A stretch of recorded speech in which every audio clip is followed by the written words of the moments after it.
Constipation జనరల్గా మలబద్ధకం అంటాము. మోర్ కామన్ ప్రాబ్లం అండి. గ్యాస్ట్రిక్ ప్రాబ్లం లాగా కాన్స్టిపేషన్ కూడా మోర్ కామన్ ప్రాబ్లం. ఎందుకు అంటే మనం జనరల్గా మోషన్ ఫ్రీ అవ్వాలి అంటే మనం తినేదాన్ని బట్టే. మనం తినేదే ప్రాసెస్ చేసి మనకి మోషన్లో వస్తుంది. సపోజ్ మనం ఇప్పుడు వెజిటేరియన్ తిన్నాము. వెజిటేరియన్ అంటే లైక్ ఫైబర్ ఫుడ్ ఎక్కువ తీసుకున్నాం అనుకోండి, మోషన్ ఫ్రీ మోషన్ అవుతుంది. అలా కాకుండా నాన్ వెజిటేరియన్ తీసుకున్నాం అనుకోండి, అందులో ఫైబర్ ఉండదు. So your motion will be tight. అది సింపుల్. మనం ఏం తింటే అదే మోషన్ అనమాట.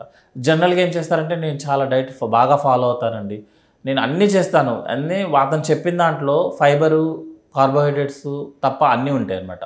సో మీ మోషన్ టైట్ అయిపోతుంది.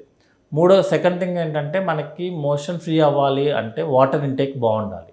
Like more than 3 litres water ఉంటేనే మనకి మోషన్ ఫ్రీ అవుతుంది.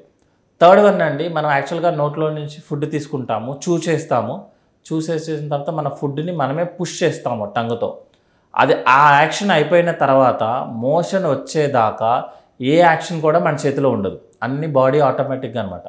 సపోజ్ మీరు కొన్ని మెడిసిన్స్ వాడుతున్నారు, like diabetic medicines, neurological medicines వాడుతున్నారు అనుకోండి, మూమెంట్ ఆగిపోతుంది జనరల్గా. ఎందుకంటే ఈ మూమెంట్ అంతా సెల్ఫ్ మూమెంట్స్ అనమాట.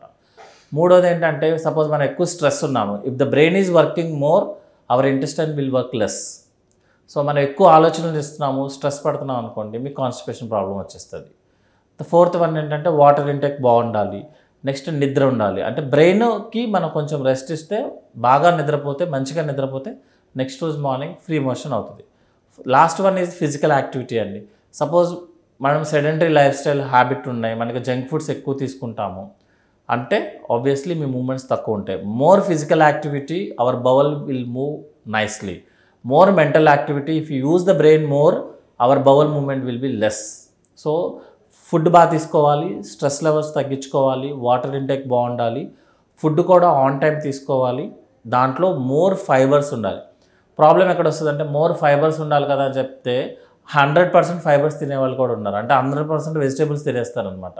అది కూడా ప్రాబ్లమాటిక్. అప్పుడు మీరు మోర్ మోషన్స్ వెళ్తారు, డైజెషన్ అవ్వదు. So more fibre foods, more than 60%, water intake should be more than 3 liters, physical activity more than 40 minutes, and less stress levels, sleep at least 6 hours. మీకు motion problems రావు, అంటే constipation రాదన్నమాట.